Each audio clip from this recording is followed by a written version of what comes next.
Hello दोस्तों, मुझे उम्मीद है कि आप सभी अच्छे होंगे।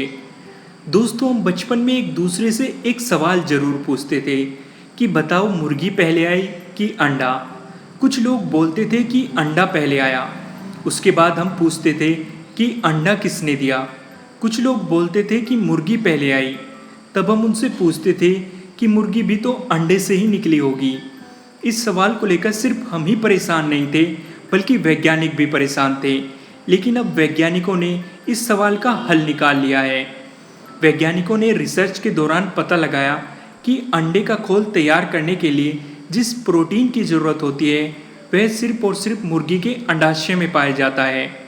इस बात का दावा किया गया कि इस प्रोटीन के बिना अंडे का खोल तैयार नहीं हो सकता। इस प्रोटीन को OV17 कहते हैं। अब अगर सीधे शब्दों में कहें तो हम अगर मुर्गी के अंडे का खोल बनाना है तो हमारे पास मुर्गी होनी चाहिए। यहाँ से हमें पता चलता है कि मुर्गी इस दुनिया में पहले आई।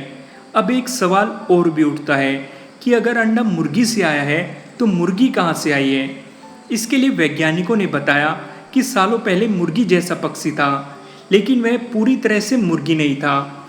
मैं आपको यह बता देना चाहता हूँ कि प्रजनन के समय दो जीव DNA के रूप में अपनी आनुवंशिक जानकारी साझा करते हैं, लेकिन इस DNA की प्रकृति कभी भी 100% सही नहीं होती, जिसके कारण यह नए जीव के लिए मामूली परिवर्तन पैदा कर देता है।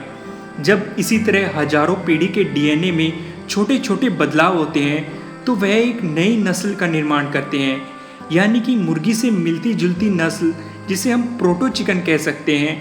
जब यह प्रोटो चिकन किसी दूसरे प्रोटो चिकन के संपर्क में आया और एक छोटे आनुवंशिक उत्परिवर्तन की वजह से मुर्गी की पहली नस्ल बनी।